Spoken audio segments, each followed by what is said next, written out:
इतिहास साक्षी है कि पुण्य भूमि भारत की गाथा भारत की अस्मिता, गौरव और राष्ट्रीय स्वाभिमान के लिए विदेशी आक्रांताओं से संघर्ष की महान गाथा है। बर्बर आक्रांताओं ने भारत की आत्मा पर चोट करने और भारत का अपमान करने के लिए हमारी संस्कृति और आस्था के केंद्रों को ध्वस्त किया। सोमनाथ, काशी, मथुरा और अयोध्या के मंदिरों का तोड़ा जाना आज भी भारत की स्मृतियों में जीवित है। सन 1528 में अयोध्या में भगवान श्री राम के मंदिर का मुगल आक्रांता बाबर द्वारा तोड़ा जाना ऐसी ही एक अक्षम्य घटना थी जिसने सीधे भारत के सम्मान और आत्मा पर चोट की।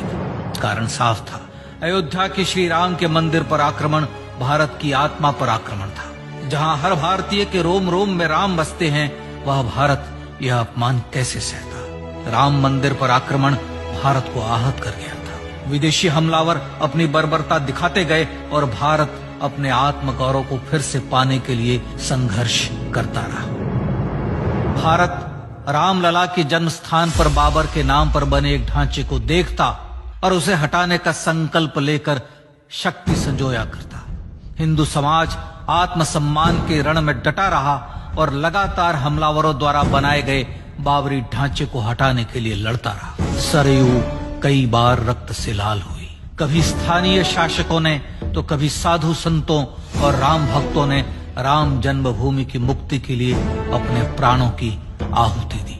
74 बार युद्ध हुए। हम कुछ मोर्चे हारे, पर रण जीतने का संकल्प कभी कम नहीं हुआ। हिंदू समाज तलवारों से रक्त रंजित हुआ, पर उसने हार नहीं मानी।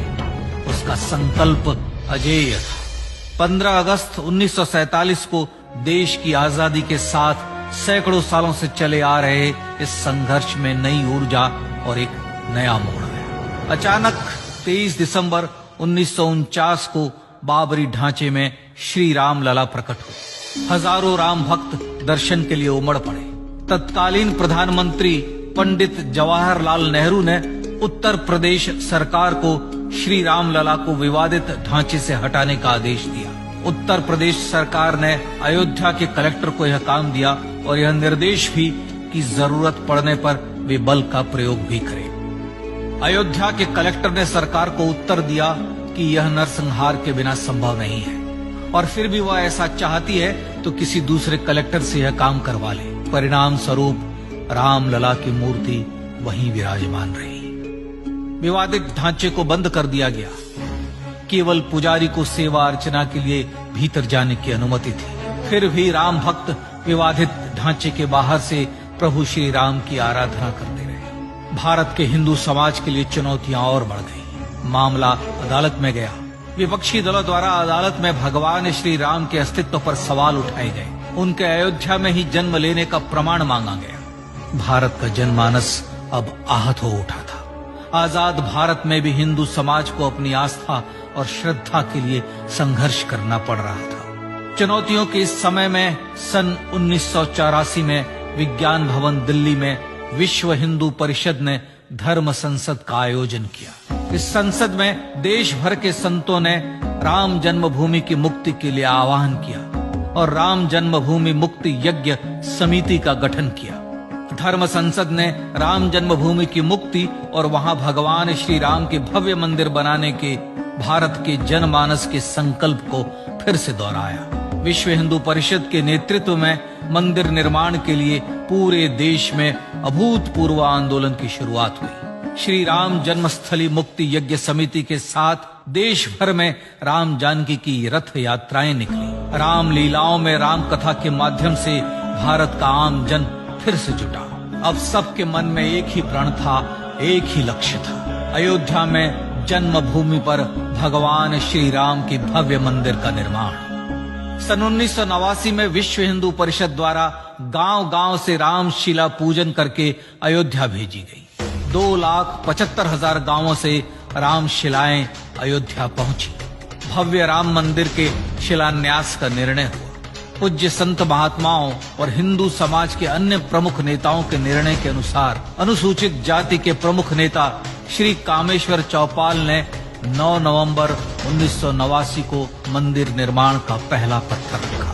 राम जन्मभूमि पर मंदिर निर्माण के लक्ष्य की पूर्ति के लिए सन 1990 में सोमनाथ से अयोध्या के लिए श्री लाल कृष्ण आडवाणी ने रथ यात्रा की शुरुआत की। देश में जन भावनाओं का ज्वार उमड़ने लगा। श्री लाल कृष्ण आडवाणी के रथ यात्रा के साथ साथ मंदिर के लिए जन समर्थन बढ़ने लगा और छद्म सेकुलरवाद बेनकाब होने लगा। इस जन आंदोलन को रोकने की तमाम कोशिशें हुई पर सब व्यर्थ हुई। विश्व हिंदू परिषद ने देशवासियों से अयोध्या में जन्मभूमि पर मंदिर निर्माण के लिए 30 अक्टूबर और 1 नवंबर 1990 को कार सेवा का आह्वान किया। परिणाम स्वरूप लाखों राम भक्त कार सेवा के लिए देश के कोने कोने से अयोध्या आए। इससे देश की एकात्मता का विराट दर्शन हुआ। कार सेवकों को रोकने के लिए उत्तर प्रदेश के तत्कालीन मुख्यमंत्री श्री मुलायम सिंह यादव ने अयोध्या में परिंदे को भी पर न मारने देने की घोषणा की। स्थितियां गंभीर हो गई। अयोध्या से 200 किलोमीटर दूर रेलगाड़ियां रोक दी गई। अयोध्या युद्ध भूमि बना दी गई। मार्ग बंद, रेल बंद, चप्पे चप्पे पर पुलिस। अयोध्या सैनिक छावनी में बदल गई। राम नाम पर ऐसी पाबंदी कि अर्थी ले जा रहे लोगों तक को रोका गया, क्योंकि वे राम नाम सत्य कह रहे थे। लेकिन सैकड़ों किलोमीटर की यात्रा कर कार सेवक अयोध्या पहुंचने लगे। राम के गीत गाते, होठों पर हंसी और पांव में छाले लिए राम काज के लिए राम भक्त देश विदेश से अयोध्या पहुंच ही गए। कार सेवकों पर गोलियां चली। अनेक कार सेवक शहीद हुए। आजाद भारत में जन्मभूमि पर राम मंदिर के लिए कार सेवकों ने फिर एक बार अपना बलिदान दिया, पर कार सेवकों ने विवादित ढांचे पर भगवा फहरा ही दिया और इस तरह कार सेवा सफल हुई। श्री राम जन्मभूमि आंदोलन ने भारत की सुप्त आत्मा को झकझोर कर जगा दिया था। विश्व हिंदू परिषद ने फिर एक बार 6 दिसंबर 1992 को कार सेवा का आह्वान किया। राम भक्तों को कार सेवा करने देने के लिए अदालत में प्रार्थना की गई, पर अदालत ने कोई निर्णय नहीं दिया। परिणाम स्वरूप बौद्ध, जैन, सिख, स्वामीनारायण संप्रदाय, गायत्री परिवार, हर पंथ मत विचार के हिंदू एकत्र हो गए। छूत अछूत का भेद मिटा, जाति की पहचान मिटी। हम सब हिंदू, हम सब सिंधु बन गए। राम सिंधु में ज्वार उठा और देखते ही देखते 6 दिसंबर 1992 को श्री राम जन्मभूमि से बाबरी ढांचा सदा के लिए हट गया।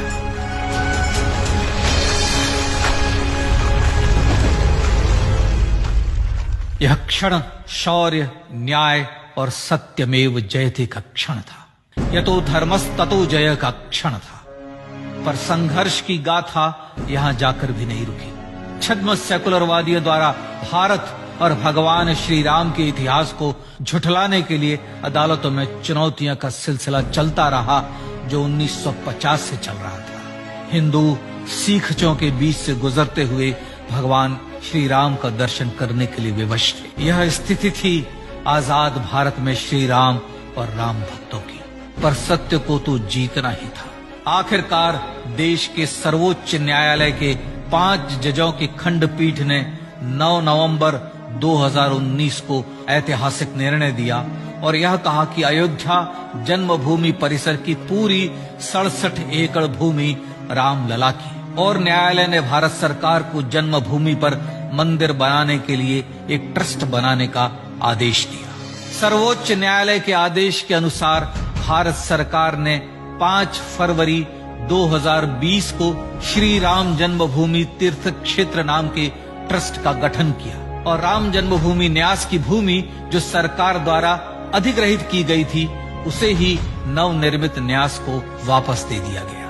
5 अगस्त 2020 को भारत के प्रधानमंत्री श्री नरेंद्र मोदी ने श्री राम जन्मभूमि तीर्थ क्षेत्र के अध्यक्ष पूज्य महंत नृत्य गोपाल दास, राष्ट्रीय स्वयंसेवक संघ के पूज्य सरसंघ चालक डॉक्टर मोहन भागवत एवं उत्तर प्रदेश के मुख्यमंत्री श्री योगी आदित्यनाथ की उपस्थिति में श्री राम जन्मभूमि पर भगवान श्री राम के भव्य मंदिर के लिए भूमि पूजन कर निर्माण कार्य का शुभारंभ किया। इस तरह लगभग 500 वर्षों से राम जन्मभूमि की मुक्ति के संघर्ष का पटाक्षेप हुआ।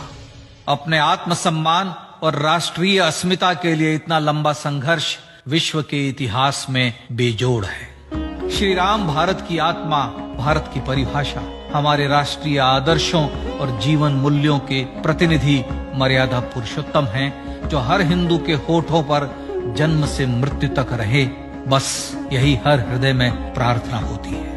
राम भारतीय राष्ट्रीय स्वाभिमान और आसेतु हिमालय से समुद्र पर्यंत तक जन जन को एकात्मता के बंधन में बांधने वाले रक्षा सूत्र है। अयोध्या स्थित श्री राम जन्मभूमि पर बाबर का हमला वास्तव में भारत के स्वाभिमान और राष्ट्रीयता पर हमला था। प्रधानमंत्री श्री नरेंद्र मोदी द्वारा श्री राम जन्मभूमि पर राम मंदिर का पुनः निर्माण न केवल बाबरी मानसिकता का पराभव है, बल्कि संपन्न, सुखी, सुसंस्कृत, सर्वशक्ति संपन्न स्वराष्ट्र का सूर्योदय भी है। यह उस राम राज्य की दिशा में वह कदम है जिसकी अभिलाषा राज राजेंद्र चोल, कृष्णदेव राय, छत्रपति शिवाजी महाराज से भगवान श्री राम का मंदिर न सिर्फ राष्ट्रीय गौरव होगा, बल्कि वह श्री राम के आदर्शों का राष्ट्र मंदिर होगा।